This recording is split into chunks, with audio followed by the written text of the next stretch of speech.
And I told her I don't care if he is her husband. Right now,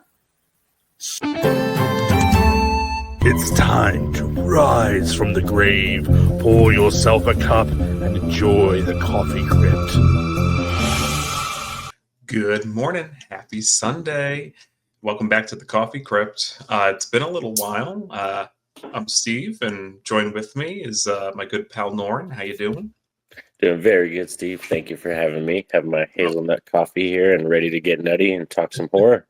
Of course. Well, it's not me having you here anymore. You're part of it. This is you're part of the Voices family. So, get used to it.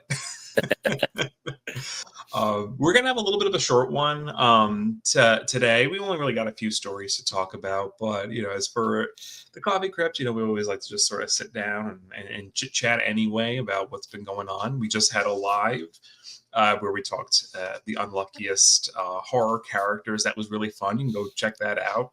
Oh yeah, Santasha, that was a lot of fun. We brought up some funny characters, but also some really dark stuff came up too as well. We went into some dark places, Yeah. That's okay. I mean, it's horror. You're gonna go, you're gonna get the whole spectrum Yep. of emotion there. And then so have you seen anything good lately? Any sort of special mentions in the horror sphere? Oh, so lately, as far as right now, the only new horror film I've seen this year, it's streaming on Shudder currently, was Dark Match, and I'm really into that one because I'm a huge wrestling fan. Sorry if you hear my dogs in the background. That's my dogs. But I'm a huge wrestling fan. That's a big part of my life, and I've never seen a horror film really tackle a wrestling crew like this. So it's like this crew of people that go to this place. They're hired to just put on a show for this bar kind of hangout place, and stuff ensues in the third act. And it was really good. It was a really fun time. I'd probably give it like a 7 or 7.5 out of 10. Okay. And that's on Shudder? Yep, it's currently streaming on Shudder, and it stars probably the biggest name in it is Chris Jericho. that people will know he's in it. Yeah. I don't follow wrestling, but I mean, I know like Chris Jericho. I know Seth Rollins. I know the names of people generally. Yeah, because it does permeate pop culture now, because wrestling is more like you see them in other places and their advertisements, or they're going around, doing cons now. They have wrestling cons like they do Comic-Cons now. So, I mean, right. It started off with like a few of your, bleed through performers, your Hulk Hogan's, your Dwayne The Rock Johnsons, and then it's sort of like once, The Rock, and then you had Batista, and you had like a few of them. Now it really sort of, it's not cheesy anymore. I mean, it's cheesy, but I get, in a different way. It's not looked down on as a because now it's definitely fun. Yeah, absolutely. I've been trying my best to keep up with a lot of the newer releases. Nice. I've seen Companion and The Monkey and what was the other Hard one? Eyes. You saw Hard Eyes. Yeah. I'm trying to think what else came out.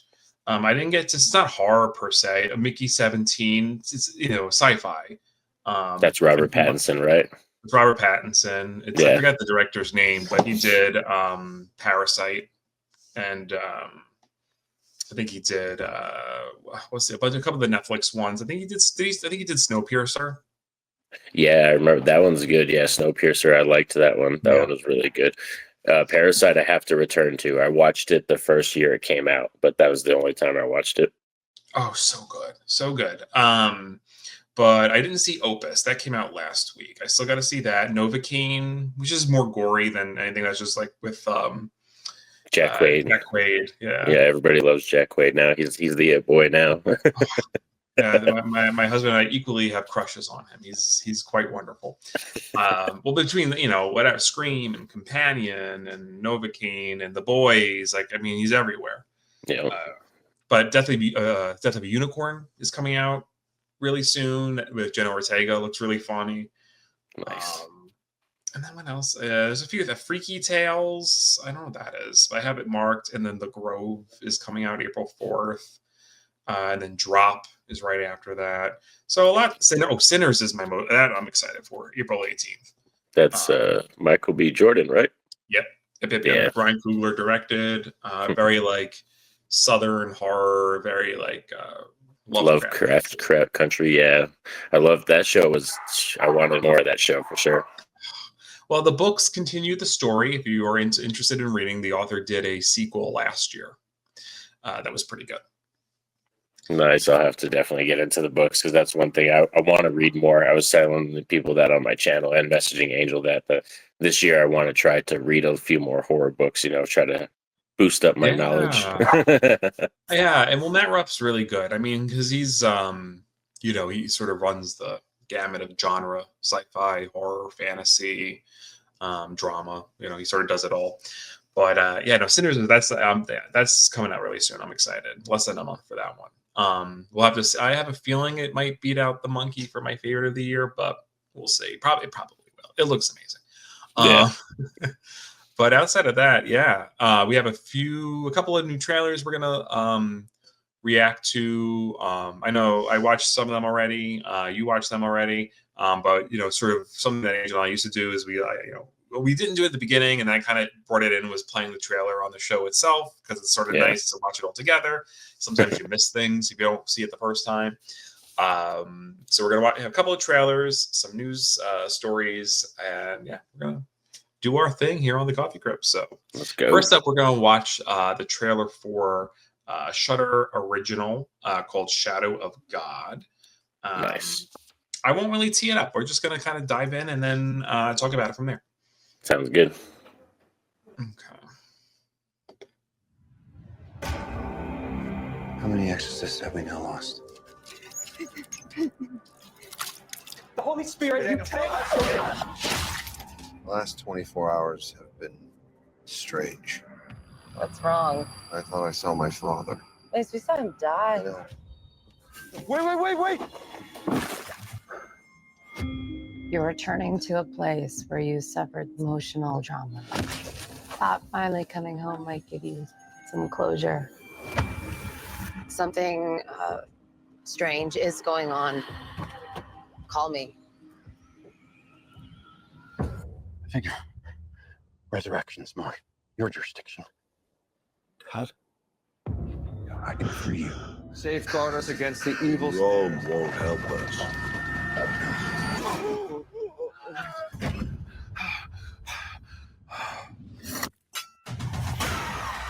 How many times do you need to see something to believe it? I am still God's vessel. They're looking for us. Who? You got someone down at the ranch you want to see again. Grant me the resolve. Resist the evil that lays before me. Identify its true nature. Do you know who I am?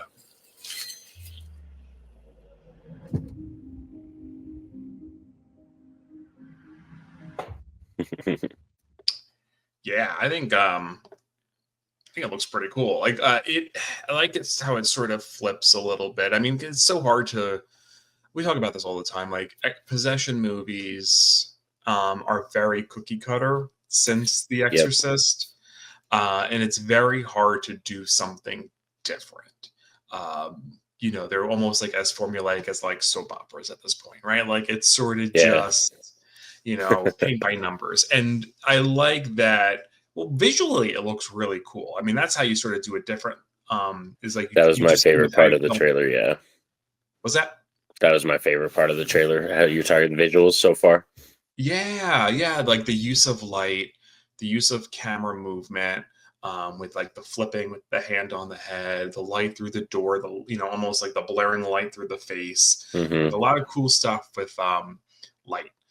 And especially if we're sort of going into like the what is possessing him, and we're talking about like it's not like the typical demon route here, right? Yeah, which is cool because, like I said, it has to do with a personal character tied to our lead character, which the actor looks like a good actor too, performance-wise in the trailer. But I like how it's a personal story. It's a resurrection thing. His father coming back. I think that's pretty interesting. But yeah, as far as the trailer itself, my favorite thing is the visuals, the way it looks, the colors too. I'm very interested in that room where he's in like the white outfit. It looks like a white, almost like American Psycho outfit. And then you see the room is completely white too. It looks very different. So I'm thinking we're going to get probably some dream sequences, which I'm hoping there's not a lot, but there's some that will kind of play with our minds a little. There's going to be that opportunity, especially if it's a personal thing with the character and him dealing with trauma too. So it has a lot of potential, and just based off the trailer, I was interested and sold. Oh yeah, I mean, I was even thinking I'll just kind of wind it back a little bit here.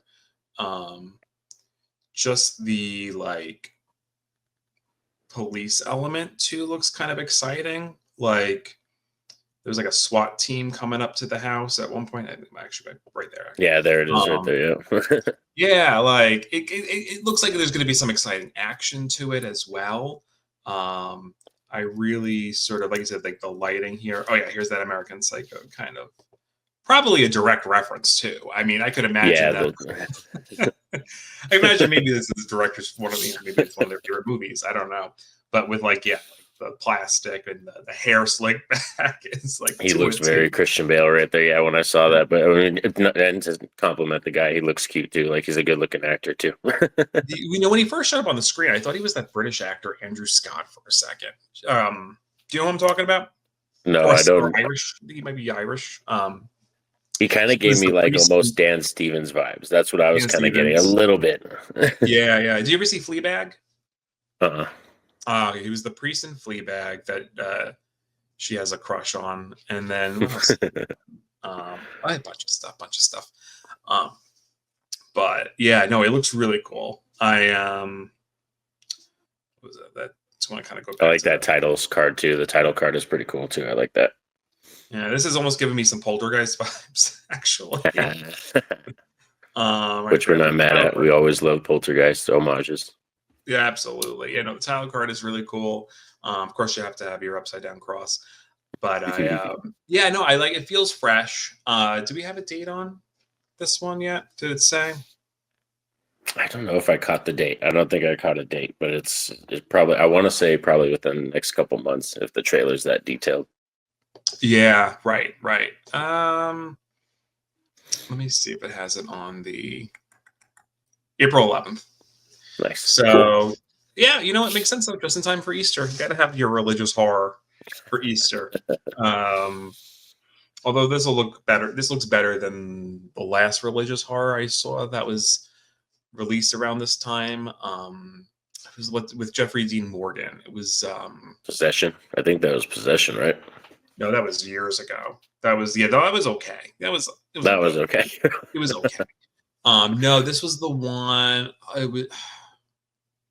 forgot what it was called, but it was a girl who was like performing miracles, and it was like a whole like Eastery kind of one. But it was like okay. It was like I forgot what it was called. But not wasn't really memorable. It wasn't memorable. I actually saw it as a double feature in a drive-in during COVID. So I think it was 2021 maybe that it came out. Okay. But I saw it, and then it was a double feature with the remake of Wrong Turn, which I actually really you don't like it. I really liked it. As someone who's not a Wrong Turn fan. What? I'm such a huge fan of the first one, and I know the other ones get schlocky, stupid, but then, like you said, the Wrong Turn, I think people who weren't fans, they loved the remake because it was totally something different, and it had stuff to say. I wasn't too big on it. Besides the practical effects, there's some really good practical effects for sure. Well, neither was Angel, but I think she also likes the original. So, I never really got into it. I still haven't gone back and watched it. I don't think I've ever even seen it at all. I always support Elijah Dushku. She's amazing. She's fantastic.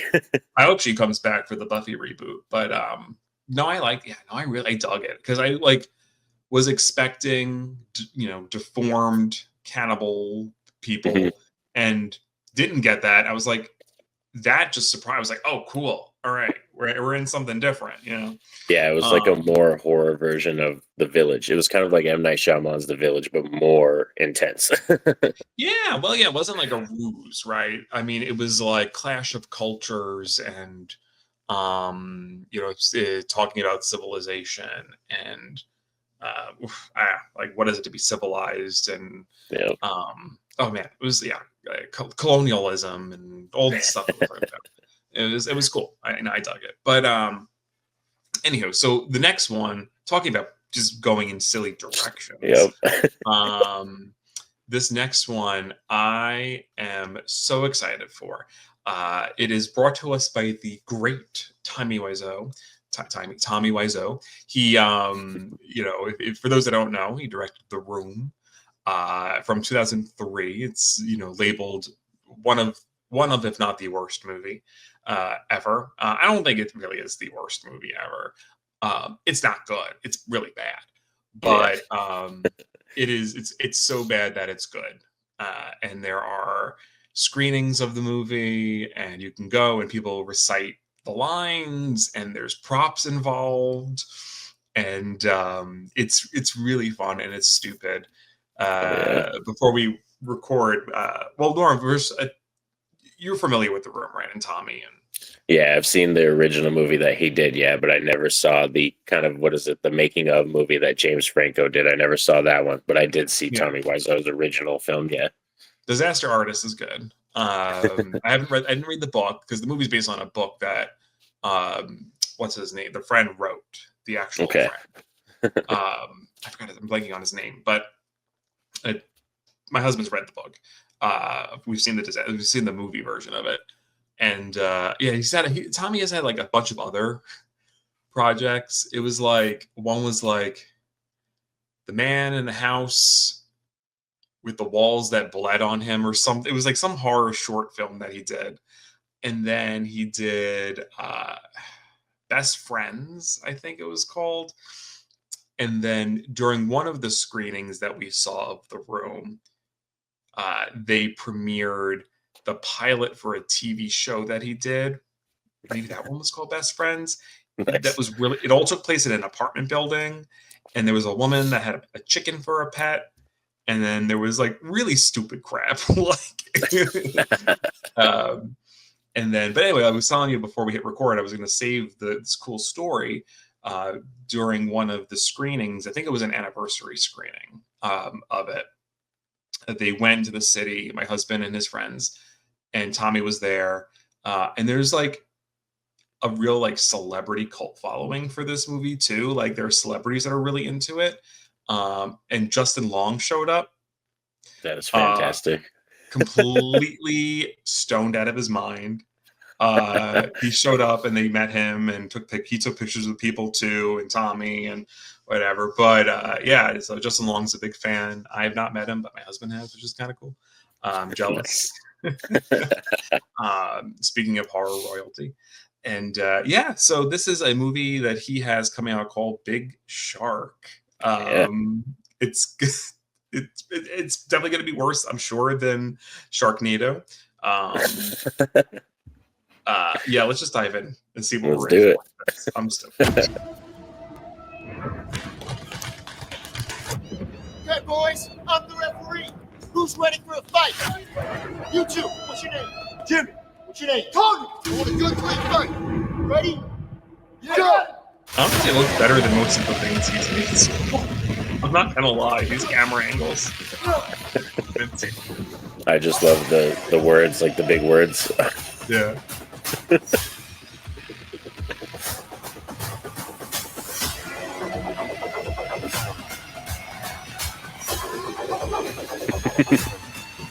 It's giving me a head how fast. This shot is killer right here.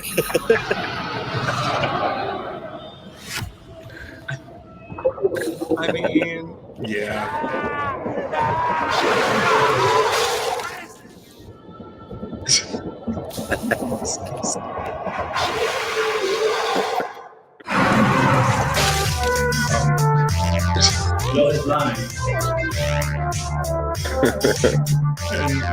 I mean, Love is it doesn't tell you what kind of person Yeah, he it's is. I don't definitely know. going to have a cult following for sure. I don't remember. Was he part of the show? Nah. I think they're characters that were in the film, like they did the boxing thing, but it's the same actors, those two. So I wonder if this is a reference to. Oh wait, Thunderwear? Yeah, he made underwear. That's what this is. It's a trailer for his underwear. He made underwear. This is so stupid. I love it. Yeah, that's what's funny about Um, being like horror fans. Like, it's kind of easy for us. What's cool about being horror fans is it gives us a good reason, like where we love the good, the bad, and the ugly of horror. There's so many horror movies, and when it comes to shark films, that's one of those genres that there's like tropey, really awful ones, but then we have some really serious ones. Like the Jaws and Shallows, but then we got the Sharknadoes and all that stuff. Yeah, it's a versatile, fun genre to play in, right? Because you could be as serious as you want, you could be as campy as you want, as funny as you want. But as long as it's sort of like, I don't even know how you could even define what makes a horror movie, right? Because I guess it's like it's tone, right? I mean, I feel like it has to be tone, but then again, the tone of this movie is not the tone of The Exorcist or Jaws or Yeah. and it's like, I guess maybe it's subject matter. I think more, yeah, when it comes to horror, it has to do more with the concept and, like you said, the subject matter. How you handle the subject can be a multitude of ways. You know what I mean? Like you said, you can go comedy, you can go psychological, you can go more supernatural, fantastical. So that's why I love horror, is because horror is the only genre that I could think of that encompasses a little bit of everything. Like, you can have Western, you can have classical horror, we can have dramedies, that are very serious, but then we can have total comedy ones. So that's why horror, I think, is one of the best genres that will stand the test of time forever. Like, if any genre will stand the test of time, I think it's horror, because it encompasses so much of other stuff. Absolutely, right? Like, outside of your classic, like, drama or comedy, right? I think, between, think of like Western, right? There's very few Westerns now, right? Yeah, Westerns kind of fell off, and then comedies now are just not the same. It's kind of crazy, because I was talking to someone I have a coworker there's an age gap, and I was explaining to them how comedy is very different now, and I gave them 3 movies to watch from back in the day, where I was like, you should watch American Pie, Tropic Thunder, and then I forgot what the other one was. I said it was Waiting with Ryan Reynolds. I gave them those 3 to watch, and I was all, watch those films, and then you'll tell the complete difference in comedy has changed in decades. It's kind of crazy. Yeah, it's true. It's true. In every decade, sort of, for every like era has like its like pillar of comedy, right? Like, you have, I think of like the 80s, right? You have like Revenge of the Nerds and what's the other Animal House was big too, but that was, I think, the 70s. I think that was that more 70s, or those? I think that was before. Yeah, that, and then we had Fast Times at Richmond High, and a lot, Breakfast Club, more of those kind of coming of age comedies. Yeah. It's really, it's crazy the difference, but horror it's so versatile, like you said, will stand the test of time, and we get crap like this that we get to just sort of enjoy and with drink or smoke and enjoy it, or take an edible and enjoy this one. Yeah, turn your brain off, because it's like, this is something you go into, you don't want to have to think too much, and if you start thinking too much about it, you're going to ruin your experience. Absolutely. 100%. But yeah, outside of that, we have one more story that we were going to talk about. And that is the Hell House LLC films coming to an end with Lineage, and breaking with their tradition of being a found footage franchise. It is going to be a more straightforward narrative with classical filmmaking techniques. So really interesting. And it's going to go more into the origins and really kind of reveal sort of like the what's really going on here. How do you feel about the switch from found footage to classical filmmaking? So I think that I'm very excited for it, because this is going to give me my chance to watch the franchise. I've seen the first film, and I love the first film, but I've never seen Lake of Fire and was it Origins and the other ones. So it was Abaddon. Abaddon, I think, and then Lake of Fire was third. is the Yeah, third one, and then Origins. Origins was fourth, I think. So it's going to give me a chance to dive into the franchise. The reason I really haven't binged it is because when I was doing my found footage, I watched the first one when I did my found footage month. And a lot of people that follow my channel know I'm not the biggest found footage fan. So when I did 30 movies in 4 days, it kind of effed me up. Like, it kind of messed me up. I was like, yeah, it took me 4 days and I did 30 movies of found footage. It was kind of crazy. I couldn't even imagine how I fitted them all in there, but it was pretty intense. But this will give me my chance to watch the franchise. And I think, like I was telling you when we weren't recording, that if you're going to take a swing and you're going to go for a kind of interesting premise, something different, why not end your franchise on that, because it's a daring note. It's kind of like almost the Halloween Ends thing, but I think this creator kind of knew the path he was going on and knew what he wanted to do before we got to this point. Whereas when you watch Halloween Ends, it kind of feels more like they came up with that in like a sit down session. Right. Yeah. And well, I love Halloween Ends, but we won't go there. Like we're not gonna go there. We love Rowan Campbell. We love you. We're no shade against Rowan or nothing. I compare this to two things, right? I'll say the good and the bad, right? And I don't care either way, actually, when it comes to making the switch from found footage to classical. But I think of like the reaction to the Blair Witch and Book of Shadows. They made that format shift. A lot of people didn't like it. I didn't care, but people, But then, I think of like that's one swing where people didn't really like it. I forget how people really reacted to it because I didn't see this one when it first came out, but they sort of did like a soft reboot, kind of soft switch with Paranormal Activity when they did the Next of Kin on Paramount Plus. Yeah. It was still found footage, but it was like really loosey, kind of like it's kind of found footage, but we're cheating it a little bit. It's mockumentary, but not, and it's it felt more classical. Yeah. And I actually really liked Next of Kin. I thought it was really good. Nice. And I think, especially with with Paranormal Activity too. I mean, you had like 6 movies that were like, by the end of it, were not good. Like, I mean, the first 3 I really like. 4 isn't good. 5's not good. The marked ones was good. The spin-off one, but by the 4th and 5th one, obviously, the classic format's not working for you at that point. So you might as well do something different. So to me, it saved the franchise. I think, if they don't make any more after that, they ended on a high note, a better note than they would have ended with that, but in the next dimension, whatever, the ghost dimension. So making this big swing, I think can really work in their favor, especially because I don't really like 2 and 3 of Hell House. 1 and I liked Origins actually. 1 and 4 I enjoy. 2 and 3 are not good. I don't think.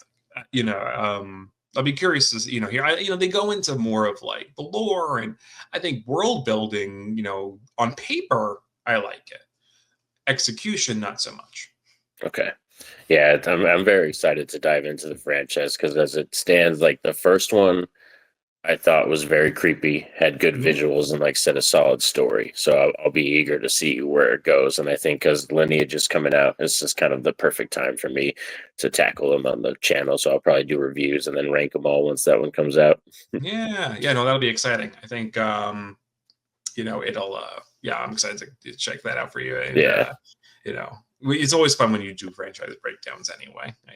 That seems to be the most popular stuff on the channel because a lot of times when I talk to people, they're very surprised. They're like, oh, you've seen them all? Or I had a buddy of mine, Ryan, that messaged me that had no idea there was Dominion and Exorcist the beginning, that there was 2 separate movies, you know what I mean, with the same lead actor and stuff. So yeah, it's kind of cool when I tackle whole franchises because it lets people know that where they go, the kind of stuff they do. And like I said, I'm a sequel whore. I'm always down for sequels. I'll always champion them. I'm always going to be one of those people because it takes me back to being nostalgia, being a child, and that naive tendency when you didn't really care who made the movies or where they were going to space or if they were going to No. Vegas. You just wanted to see more of your favorite characters. You didn't care where they were going to go. No, not at all. Yeah, I was like, oh, it's cool. It's another one. Yeah, let's Yep. do it. Just the ride that you never wanted to get off of. It's like, you just want to keep the the Ferris wheel still going. Yeah.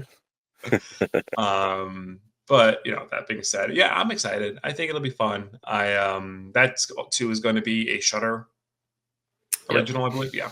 Yeah, The last Shudder's thing- putting out a lot of good stuff this year. It's going to be a big year for Shudder, I think, this year. Yeah. I mean, the pandemic changed a lot of stuff, I think, especially because movies have a quick turnaround from theaters anyway. But then it really paved the way for streamers that weren't Netflix, right, or Hulu, or these big streamers, right, to really step up. And with Shudder really coming into their own these past few years with their own originals, and I'm even thinking, well, when we look at the found footage streamer that just popped up that we partnered with here on Voices is like, Found TV. I mean, that's cool. Found TV, yeah. That's so niche, and it's like it's cool that there's a home for that. We have Screenbox too, Screenbox. So Shudder, Screenbox, Found TV. So yeah, pretty soon we'll probably have I'm guessing a monsters streaming one that just focuses on Bigfoot and Sasquatches and Wendigos. Why not? That'd be sick.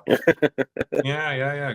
Crypt. It has to have some sort of creature feature something. I like alliteration. I like copy crypt, right? I like things with the same letters. So I have to come up with a name for them. But yeah, so those are our stories for today. Is there anything that you want to highlight coming up for your channel in the next week? Also, yeah, because I'm back from vacation now, I'm kind of getting back into the groove of work and stuff. And I think for the channel now coming up, I can't remember what comes out first, if it's Hell House LLC or Final Destination, but those two franchises I'll be covering on the channel this year. I'm going to try to get to the theaters to see Bloodlines for sure, because especially that's going to be Tony Todd's, I think, last appearance in a film. So I definitely want to go out and support that and check that out. So I'll be probably seeing a lot of Final Destination, Hell House LLC stuff, and I have a couple more Forgotten Final Girls episodes coming out too. So that's going to be fun. Mm-hmm. And then Courage the Cowardly Dog. I was going to say, and more courage. Yeah, we have a nice episode coming up because we got to pay some tributes to some people that passed on. So that's going to be very sad, but it's going to be nice to talk about it and pay respects to a show that is very monumental to us. Serendipitous timing to cover the show and be able to talk about them and the good work that they've done. And there's a new, also, I think it was our first, because I watched the 3 episodes coming up that we're going to be, I think it's our first time with an episode where it was just one story, or it might have been the second or third time. Nice. I don't remember. Because I've seen the first. I watched the first episode. For the second episode. I was like, wait, no, the story's still going. And I was like, what? Nice. So it was cool to sort of have one long story, and I think they handled it. It was a solid episode too. When we get to it, I liked it a lot. Nice. But yeah, outside of that, Voices, more found footage coming your way, more Coffee Crypt. We've got some really fun stuff in the works for April. I don't know if I don't think I actually revealed it yet, but I guess now it's kind of safe. I have a few of you guys pretty much locked in on, we're going to be doing some tabletop RPG for the channel for the first time. We're playing Monster of the Week, so that's kind of huge. I guess as an announcement, this is the first scoop for that. I'm going to be not DMing, that's Dungeons. I'm going to be the keeper. Essentially, you're the game master, and it's it's called Monster of the Week, the system, and it's based on shows like Buffy and X-Files and Supernatural, where you have an overarching plot, and then you have monsters to sort of fight from week to week. And it's very fun, and it's going to be a fun crew. Norrin's involved. We've got it's going to be fun to meet everybody and really get down and try it out for the first time. Because, like I said, I'll be a newbie to this. I've never played before. Yeah, well, you'll be in good company. The rest of us have played from moderate to all the time. So gamut of experience. But the system is generally new for most of us. I've only really played a few sessions of it. I'm versed in D&D. So the two people that are joining have never been on the channel before. So my cousin-in-law, my husband's cousin's husband, Kevin, my cousin-in-law, I guess you would say, I don't know, whatever, a good friend. He's joining, and then my friend Jen from college, she's gonna be joining. And it's gonna be a fun crew. I meant to say crew and then group, and then it became group or grew. No, it became group, kind of like in Despicable Me. Anyway, clearly I'm exhausted. I need more coffee.